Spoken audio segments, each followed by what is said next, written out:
After one too many frustrating moments with Siri, an iPhone user is making the jump to Google's new Pixel 10. But what's so special about it that they're willing to leave the Apple ecosystem behind? Let's break it down.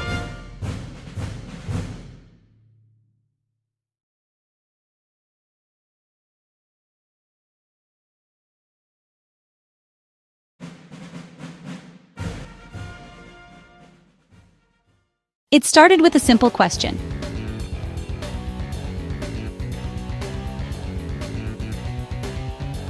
Siri, what's a good recipe for lentil soup that I can make with the ingredients in my fridge? The response was, well, it was classic Siri. I got a list of web links, a suggestion to open a recipe app, but no real answer. For years, this was the accepted reality of having a smart assistant on your phone. It was a glorified voice command for setting timers and checking the weather. But as AI started getting genuinely smart everywhere else, the assistant in my pocket felt increasingly, disappointingly dumb. It was like having a flip phone in the age of smartphones. This feeling had been building for a while now. On the other side of the fence, I was seeing what Google was doing with Gemini.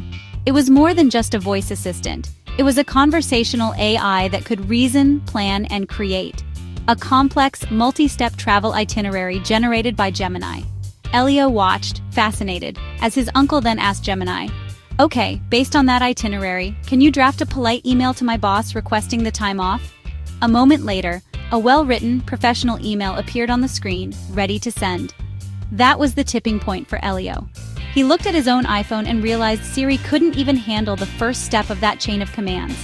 So I did it. I packed up my digital life, said a not-so-fond farewell to Siri, and made the leap to the Google Pixel 10. It was about betting on a different future for mobile computing. A future where the smart in smartphone is powered by genuinely intelligent, helpful, and contextual AI. The question was no longer if I should switch, but why I had waited so long. Putting Siri and Gemini side by side feels less like a competition and more like a demonstration of different eras of technology. Find me a vegan Italian restaurant near me that's open now, book a reservation for 2 at 7 p.m., and send an invitation to my wife with the address. For Gemini on the Pixel 10, this was a single, fluid task. It identified relevant restaurants, checked for online booking availability, interfaced with the reservation system, then drafted a message in my messaging app. When I gave Siri the exact same command, the process immediately broke down. It managed to perform a web search and present a list of links and map locations. That's where its help ended. I asked both, "I have a flight to Chicago tomorrow morning. What should I pack?" Siri's response was generic. Here's what I found on the web for what to pack for a trip.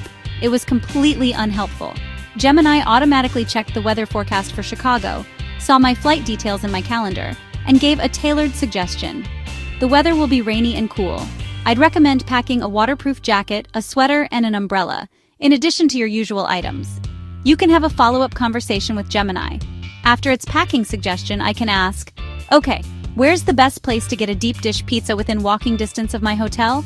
And it will remember my hotel information from my calendar without me having to specify it again. It's the difference between having a conversation and just shouting commands into the void. Making the switch from iPhone to Pixel is not a simple decision, and it would be dishonest to pretend it is. Apple has spent over a decade building what is often called the walled garden. iPhone, Mac, Watch. Your AirPods instantly connect. Your photos sync effortlessly via iCloud. Handing off a web page from your phone to your laptop is magical. For many, the biggest hurdle is iMessage. The green bubble versus blue bubble debate isn't just a meme, it's a real social barrier. You lose typing indicators, read receipts, high-quality media sharing, and message reactions in group chats. Migrating all of that data can be complex. You may have to repurchase apps, find alternatives for Apple-exclusive services, and manually transfer photos and files from iCloud to Google Photos or Drive. It's a significant upfront investment of time and effort. Ultimately, the decision comes down to priorities. What do you value more? The flawless, automatic, and simple integration of a closed ecosystem where everything just works, or the cutting-edge power of an open platform that offers a genuinely intelligent and proactive AI assistant. For years, Apple's ecosystem was the clear winner. But as AI becomes the next major battleground, the Pixel 10 makes a compelling case that the smartest phone, not just the most connected one, is the future. The choice is no longer as simple as it used to be. So, is it worth ditching the Apple ecosystem for the Pixel 10's AI smarts? For some, absolutely. For others, staying in Apple's world might still make sense. The real question is, what do you value more? A tight ecosystem or next-level AI features? Subscribe. Next video, Google Pixel 10 review, AI that changes everything.